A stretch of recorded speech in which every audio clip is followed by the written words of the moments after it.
Holy God, as we come before you, even though we know that we say that we can do it, there are some places in our lives where it really feels like, oh dear, we can't. We don't want to. We don't want to even go there. As we've been talking about, is there a purpose in life, and is there even a God? Today, you've brought us to the conversation of pain and suffering. And Lord, I admit to you as I come before and speak that I don't have this sorted out. And I pray, Lord, that your Spirit would be moving and inviting us all into the mess and the pain and some of the confusion as we take a deep dive. We pray this in your Son's holy name. Amen. So as you all know, we're in the process of this series called Explore God, where we're tackling the 7 biggest questions that people ask about faith. These are all basically from Google. People are asking questions about faith. Someone's asking, does life have a purpose? And the other question that Google gets asked a lot is there a God? And the question that comes up a lot is the question of pain and suffering. And so that brings us to marriage. No. Not at all. Not at all. That was dangerous. That was a dangerous joke, Mike. I'm not looking in this general direction. I love you, honey. You are the best. We want to invite you to our Valentine's dinner on the 10th of February. And the way you can register is simply by going to oceansidepress.org. Oceansidepress.org. Say that with me. Oceansidepress.org online. Right on the front page, there's a little banner. You can click it, and it'll take you right to the registration page. This is something. It's just going to be a good time, and we're gonna have some live music. Jeff's going to be playing some music for us. We'll be laughing, having a good meal, and of course, we'll talk a little bit about how we can love one another a little bit better in couples and as individuals. That being said, take a look at this. If you could ask God any one question, what would it be? And the question of pain and suffering is the number 3 question. Take a look.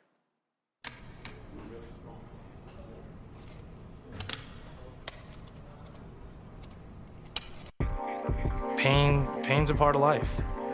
You know, it leaves a sour taste in your mouth. You just have to learn from it.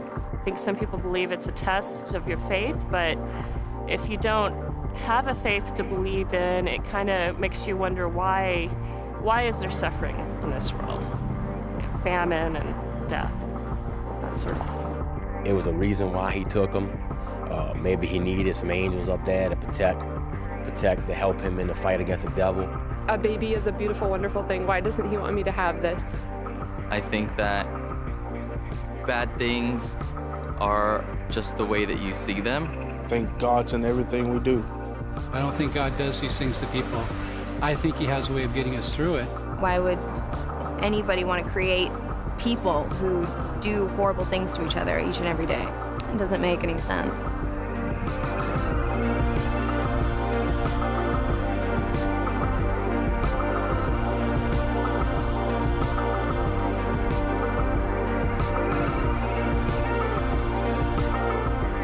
People suffer because sometimes they put themselves into it, and others it just happens to them. When my grandma died, she died of cancer like 6 years ago, and I remember when she was a few days before she passed away, she was like, there couldn't possibly be a God. No one would ever want to inflict this pain. Some of the best lessons I've learned in life and the best feelings in my heart came from very painful times.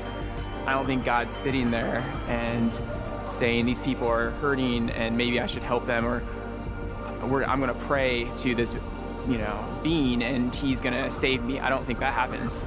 I think he's just there, I guess.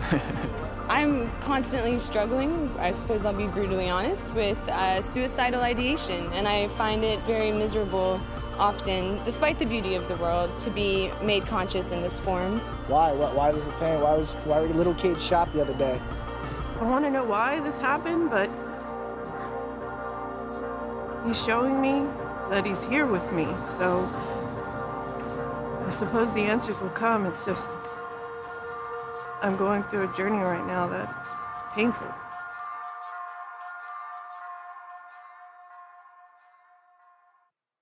So the question that we are confronted with today as we explore the question of faith, we explore the question of God, is why does God allow pain and suffering? $10 question, church. It's a big old question. I believe that everyone in here has gone through a time of pain or suffering.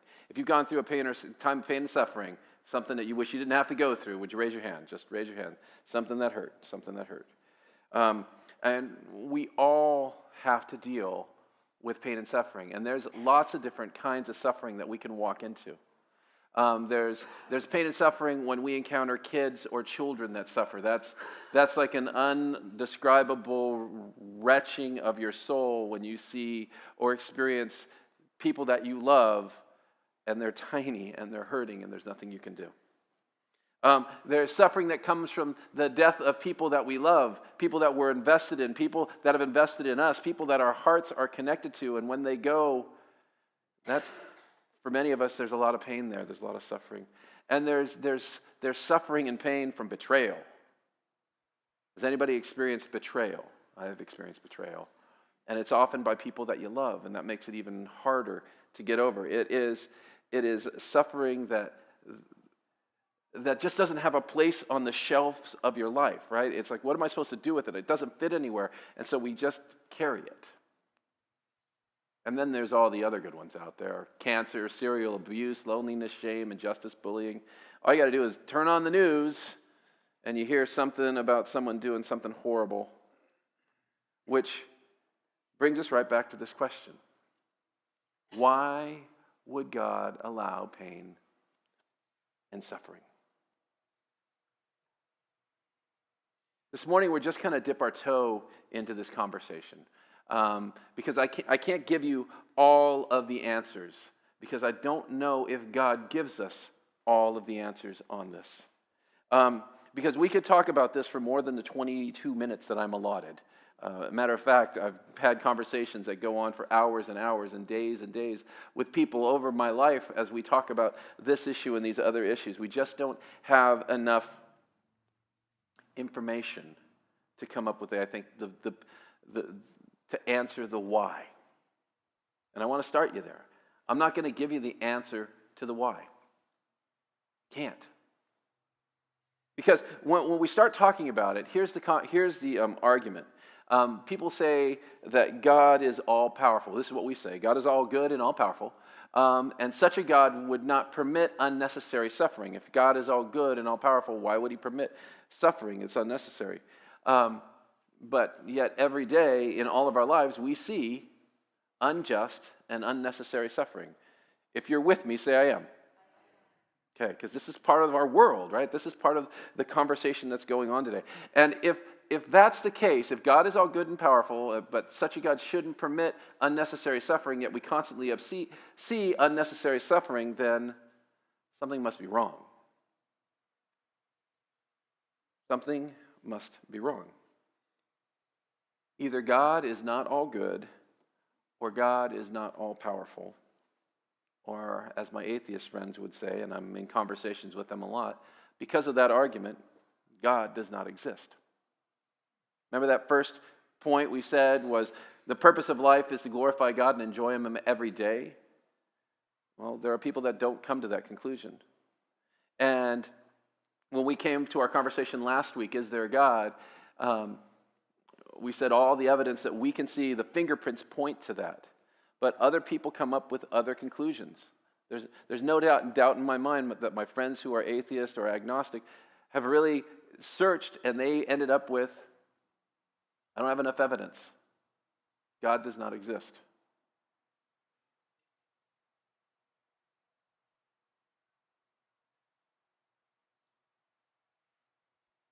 There are two kinds of suffering that exist in our world. There is moral suffering from moral evils. These are the kind of things that we cause by ourselves. Wars are a moral suffering. People that are unjust to each other and cause suffering that way. Slumlords. People that are looking to take advantage of one another. Families that are broken and they continue to break each other. Moral suffering. And then there's natural suffering. Natural suffering is the bigger questions, like earthquakes, cancer, tornadoes. These are the big, giant things out there in the whole wide world that all of us have experienced it one way or another. We've either been brushed by them or have had relatives touched by them. And these are the two types of really big sufferings that are out there. Moral evils come from free will. We make choices that either honor God or don't honor God. We make choices that will either help us, and it might be at the expense of someone else. God gave us this amazing gift to make choices. And sometimes our choices cause pain. Sometimes our choices cause suffering. If you're still with me, say I am. All right. Because free will gives us a choice to go with or go against God.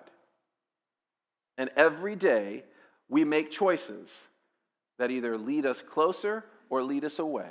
And some of those choices hurt people. Some of those choices hurt ourselves.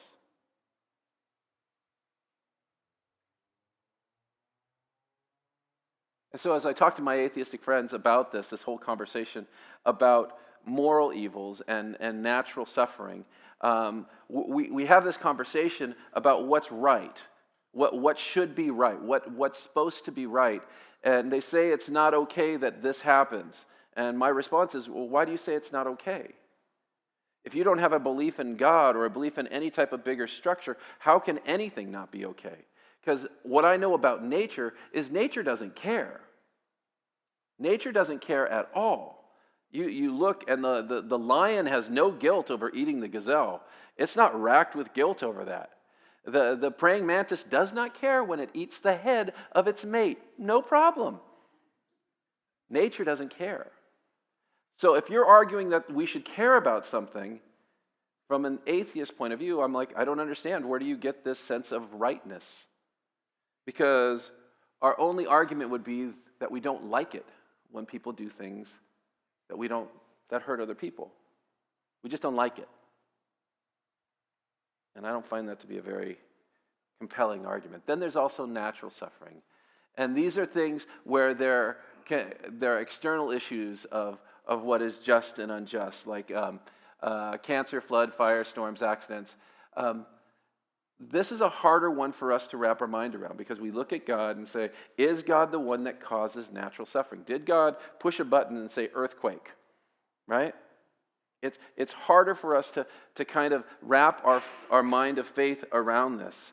And I want to let you know that this is a harder conversation because as you walk into it, you can make God seem either insensitive or insensitive and not caring, or just simply mean.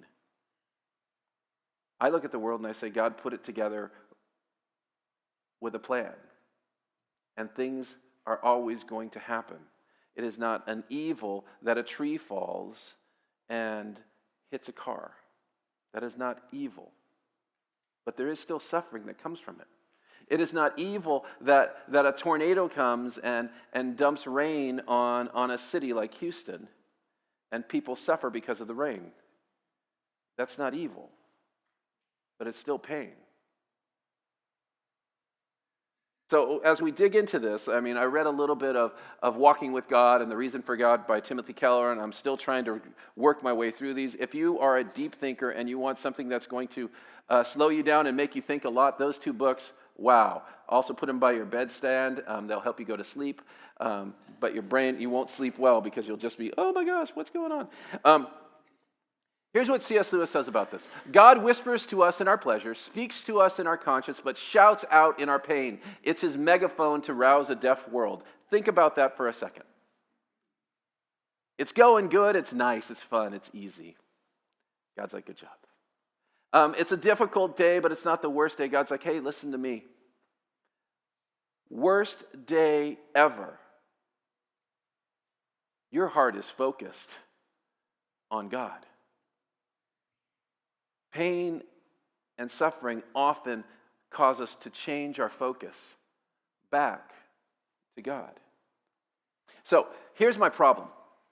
In church, churchy people like you and like me, I did that wrong, like you, like me, often want to make things nice. So sometimes we'll tell people, if you just had more faith, things would get better. Here's what I want to give you permission to do. If you're talking with someone and you're sharing your pain and your suffering, and they say, if you just prayed more, hey, I want you to just give them a good punch in the stomach. Okay? If you're talking to someone and you're sharing your hurt and your loss and your struggle, and they say, I think that maybe God wanted this for you, just poke them right in the eye. Okay? Yeah, you can tell them your pastor said so. Matter of fact, if you have someone that starts saying something along those lines, you don't have to do it. Just call me. I'll go do it. Because we try to make it simple, right? Pray more. If you would have just been a better person, if you would just trust more, or go to church more and tithe more. If you're going to choose any one of those three, the tithe more. Okay, that's a good one. That's a good one. When it's those everything happens for a reason conversations that diminish someone's pain, that diminish someone's suffering. And I want to let you know that I think that maybe there's not a why to the suffering, but maybe there's a reason for pain. Maybe there's a reason for suffering. Let's take a look at Job. Job is a letter, how do I describe it? It's poetry. You'll find it almost in the middle of the Bible. It's historic. It might be one of the oldest books in the Bible. And what you want to know about Job is that it's written in such a way that if you look at it, you go, what is going on here? Why is Satan walking into the presence of God? It doesn't make any sense to me, right? This is not how I understand it. But if you look at it as written like a play, like a traditional Greek play, you have the actors of the divine, the heavens, above the stage, and the story plays out there. And then you have the earthly players that play actually on the stage itself. And so as Job has this as Satan has this conversation with God, I can just see it playing out above the stage, and then Job's life plays out below it. If you're still with me, say I am. I am not trying to make you suffer through this sermon, just so you know. Okay. Job chapter 1, verses 8 through 12. Then the Lord said to Satan, and now a lot of people, when they hear Satan, they don't know what to do with that. The word just means the adversary or like the prosecutor. The Lord said to Satan, have you considered my servant Job? There is no one on earth like him. He is blameless and an upright man who fears God and shuns evil. Does Job fear God for nothing? Satan replied. Have you not put a hedge around him and his household and everything he has? Have you blessed his work of his hands so that his flocks and his herds are spread throughout all the land? But now stretch out your hand and strike everything that he has, and surely he will curse you to your face. The Lord said to Satan, to the adversary, very well. Everything he has is in your power, but on the man himself do not lay a finger.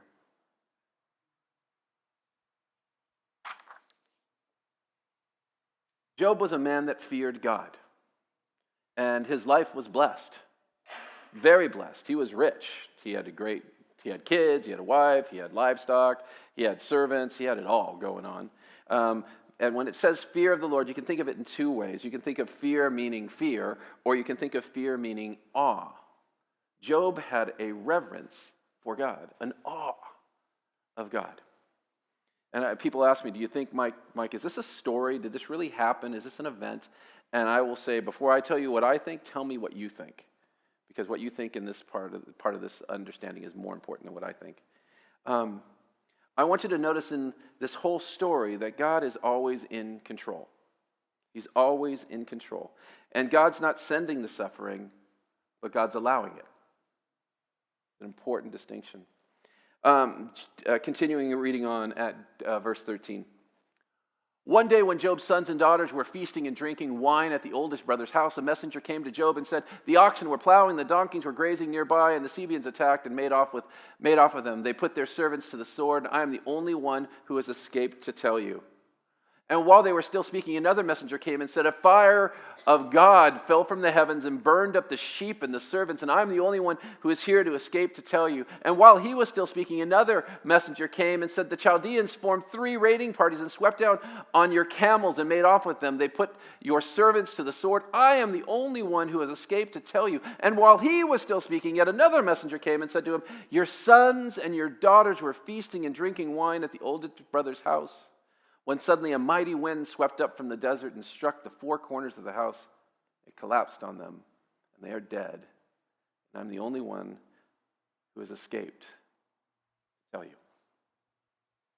That's a bad day. At this, Job got up and tore his robe, shaved his head, and he fell to the ground and worshipped. What was his response?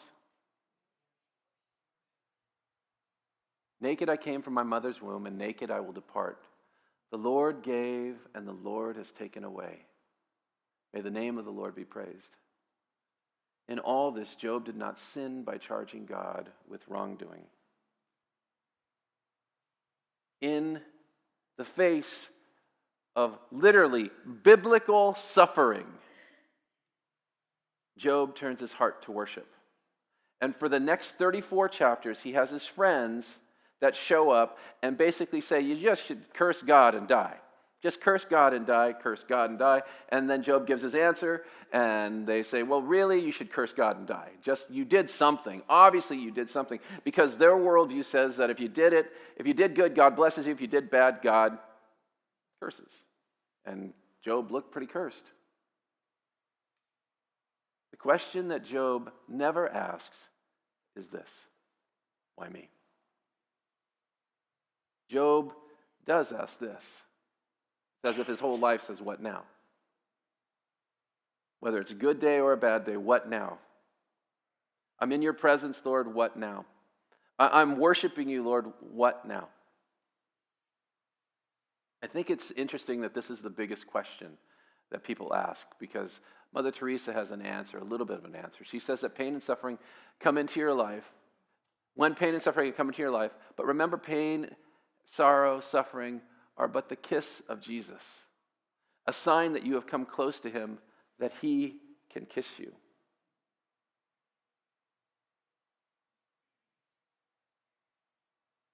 I think there's a purpose to pain that sometimes we can't see and maybe never will see. I think there's a purpose to suffering that sometimes we won't be able to see and we will never be able to see it. What I know for sure is that it refocuses your heart. It calls you to look to God. My response is, what if pain and suffering isn't pointless? What if there's a bigger picture that we don't get to see? What if there are things going on that we'll never fully understand? Job in his story is sitting there and he has lost everything. He is suffering. Eventually he ends up with boils and sickness on his body. He's scraping ash and clay across his body to find him some relief. And he finally gets to go before God because he's crying out. He's not saying why. He's saying, what's the purpose? What's behind all this? And God shows up and says, hey, Job, do you know where I keep all the snow? Hey, Job, do you know where I hold the rain? Hey, Job, do you know anything? And Job is just like, no, it's too big. It's too vast. It's so much bigger that maybe the purpose of Job's suffering was bigger than he could see. Maybe the purpose of our suffering is bigger than we can see. Job teaches us a few things. Pain has a purpose, and often it causes people's focus to attention back to God. Life can put you in Job's shoes at any minute. The question is, what kind of response are you going to have? Is it going to be, why me, or what now? Will you lament, or will you look forward?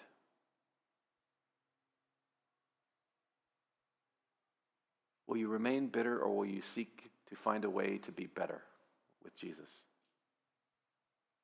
There's a purpose to pain that we sometimes can't see and maybe we will never see. I want to tell you one story as we close. About 16 years ago, while I was here as the youth director, we had a student die. A beloved student in our church family passed away, and it rocked the entire student ministry because they knew this kid, they loved this kid. And as we were ending our evening, since it was such a heavy night, I had turned my phone off. And I was talking with these two folks that were just racked with tears. My wife drove up in our little minivan, and she's distraught. And she says, something bad's happened. And I look in the car and I see my son Noah, my youngest son Noah. His head is in a giant turban of gauze because apparently he had fallen out of bed and had busted his head open. The EMTs, they said, you need to take him to the hospital, and so we took him to the hospital. And while they were there, they were trying to glue this gash together, and it wasn't working. And then the doctor said to me, Mike, you're going to have to hold his head so I can stitch this back together. He couldn't see what was going on. He had no idea what was going on. All he knew was that he was hurting. And his dad was here holding his head, looking into his eyes and watching what was going on as life was being repaired, as his head was literally being repaired, and his tears are flowing, and he's feeling that pain, and I'm feeling that pain with him. I'm right there. But he never knew. He never knew what was going on, just right there, just inches above his sight line. I think that sometimes that's how God works. Sometimes we don't know. We can't see. We don't have the perspective.